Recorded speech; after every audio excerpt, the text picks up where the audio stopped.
అక్కంపేట గ్రామం అనేది మన వరంగల్కి సుమారు 10 కిలోమీటర్ల దూరంలో ఉంది. అయితే ఇది ఇక్కడ ఏంటంటే సమ్మక్క సారలమ్మ తల్లి కూడా మనకు ఈ అక్కంపేట విలేజ్కి ఒక 2 కిలోమీటర్స్ పరిధిలోనే ఉంది.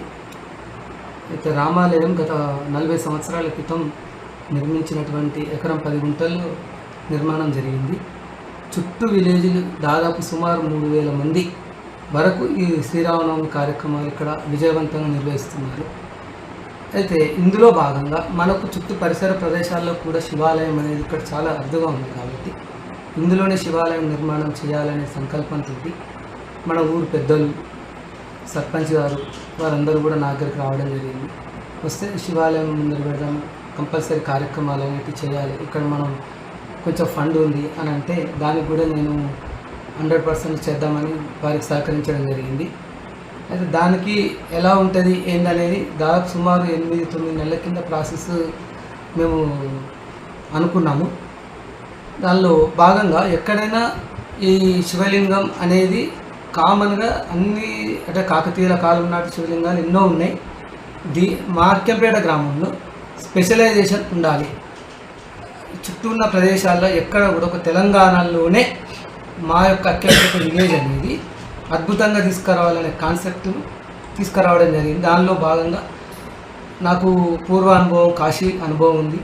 చాలా వరకు నేను శైవ క్షేత్రాలు కానీ, శివాలయాలు కానీ, విష్ణు ఆలయాలు కానీ ఎంతోవరకు దర్శనాలు చేశాను. నాకు 47 ఇయర్స్లో దాదాపు దైవ చింతనాన్ని చాలా ఎక్కువగా ప్రయారిటీ ఇవ్వడం జరిగింది. ఇందులో నవరత్న శివలింగాల గురించి చెప్పాలంటే దాదాపు మన భారతదేశంలోనే నాకు తెలిసైతే 3-4 ప్రదేశాలు, అంటే కొన్ని మఠాలలో ఉన్నవి, కాశీలో తర్వాత 1-2 మఠాలలో ఉన్నవి, కానీ దేవాలయాలను చాలా చాలా అరుదుగా ఉన్నటువంటి విషయం. అలాంటి నవరత్న లింగాలు తీసుకొచ్చి మన అక్కంపేటలో పెట్టాలి అనేది కాన్సెప్ట్ తీసుకొని దానికి సంబంధించి చాలా ఒక 2 మంత్స్ వరకు ఆ స్టోన్స్ అనేవి ఎక్కడెక్కడ ఉంటాయి సెర్చ్ చేసి చూడగా మాకు జైపూరు మా ఒక మిత్రుడు కొమరవల్లి ఉమాపతి గారు మాకు మంచి సలహాలు ఇచ్చాడు. అతని ద్వారా మేము జైపూర్ వెళ్ళడం జరిగింది. అక్కడ స్ఫటికలింగం, మరకతలింగం, తర్వాత మన ఒక్కొక్క లింగం ఒక్కొక్క రూపంలో అంటే రంగు రూపకంలోనే కానీ దాని యొక్క విశేషం నవరత్నాలు అంటే ఒక మనకు ఏ విధంగా అయితే ఉంటుందో అలాగే ఈ నవరత్న లింగాలుగా చెందాలి, ఎక్కడ లేదు అనే ఉద్దేశంతో దానికి కూడా మంటపం తయారు చేయడం జరిగింది. మరి స్ఫటికలింగం గర్భాలయంలో పెట్టే స్ఫటికలింగం అనేది దాదాపు ఇది చాలా వరకు ఎక్కడ ఉండదు. ఇది మహా అద్భుతమైనటువంటి స్ఫటికలింగం. దాంతోపాటుగా కోడె కట్టేది అనేది ఒక తెలంగాణలో ఒక దాదాపుగా వేములవాడ జాతరలోనే జరుగుతుంది. కానీ మేము ఇక్కడ ఒక ఆవు ఒక కోడ 2 కలిపి ప్రదక్షిణ చేయాలనే కాన్సెప్ట్ తోటి ఆవు కోడే కూడా మా ఆలయంలో ప్రదక్షిణకు అవకాశం ఇస్తున్నాము. చాలామంది ఇంట్లో శావ తీసుకోకుండా సరే గుళ్ళోనే ప్రయారిటీ ఇస్తున్నారు, కానీ ఇక్కడ ఎక్కడ కూడా శావ తీసుకునే ఫెసిలిటీ కూడా ఇక్కడ లేదు. టెంపుల్లలో చాలా అరుదుగా ఉంది. ఇలాంటి అవకాశం కూడా ఇక్కడ ఇవ్వాలని శావ కూడా మేము తయారు చేయడం జరిగింది. అందులో భాగంగా తులాభారాలు కూడా మనకు ఎక్కడో తిరుపతికి వెళ్తే కానీ లేకపోతే ఇంకా కొన్ని మన అల్వాల్లో ఉన్నటువంటి వెంకటేశ్వర స్వామి రత్నగర్భాలు అక్కడ ఉంది. ఇంకా మనకు సమ్మక్క సారలమ్మలో తులాభారం ఇస్తారు.